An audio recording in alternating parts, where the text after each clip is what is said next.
Զբոսաշրջիկների մի մասը իրենց այցը սկսում է ոչ թե ժպիտով, այլ շոկով, վախի ու խաբված լինելու զգացումով։ Օվսաննան, ով իր հյուրատան սենյակը վարձակալությամբ է տալիս, պատմում է, թե այցելուները հաճախ են բախվում այսպիսի խնդրի։ Եթե հյուրերը տեղյակ չեն լինում, որ կարող են հավելվածով տաքսի կանչել ու օգտվում են օդանավակայանում կանգնած անհատ տաքսիներից, 2000 դրամ արժեցող ճանապարհի համար զբոսաշրջիկներից 15-20 հազար դրամ են վերցնում։ Նույնիսկ դեպք է եղել 40 հազար դրամ են վերցրել։ Չենք ունեցել, որ օրինակ ասել են 1500 դրամով կտանենք, հետո ասել են 1500 դրամի նկատի ունենք 1 կիլոմետրի արժեքը։ Օրինակ ասել են 2000, հետո մարդիկ հասել են, իրանք ասել են նկատի ունենք 2000 ռուբլի, ոչ թե դրամ։ Ինչ որ կերպ սա պետք է համակարգվի, ասում է հյուրատան տնօրենն ու հավելում, օրինակ շատ երկրներում հենց օդանավակայաններում են զգուշացնում՝ մի օգտվեք պատահական տաքսիներից։ Համացանցում տարբեր խմբերում Հայաստան այցելած զբոսաշրջիկները բողոքում են, բոլորն առնչվել են նույն խնդրին։ Պատրիցիա Կեզիորան օրինակ գրառում է արել, թե երբ ժամանել է Երևանի օդանավակայան մոտավորապես ժամը 3-ին, մի տղամարդ մոտեցել ու առաջարկել է տեղ հասցնել, սակայն երբ տեղ են հասել, շատ փող է պահանջել, սկսել է բղավել ու հափշտակել է զբոսաշրջիկի գրեթե ամբողջ գումարը՝ 90 եվրո։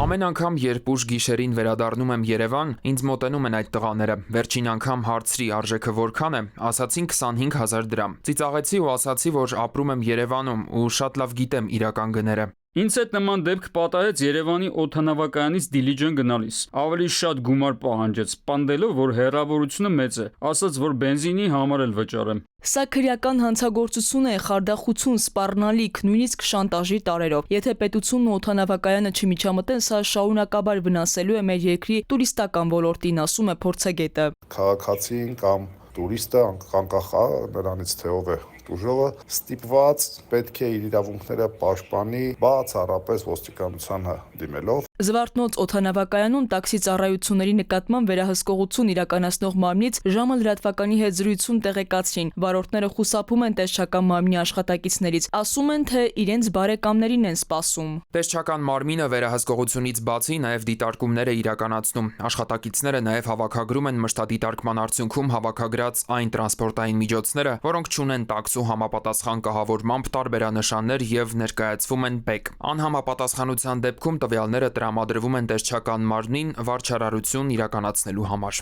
Տեսչականից խորհուրդ են տալիս օգտվել միայն լիցենզիա ստացած տրանսպորտային միջոցներից։ Այս տարվա ընթացքում օդանավակայանում 90-ից ավելի վարորդ տուգանվել է համապատասխան լիցենզիա չունենալու պատճառով։ Քնարիկ Պետրոսյան, ժամը լրատվական։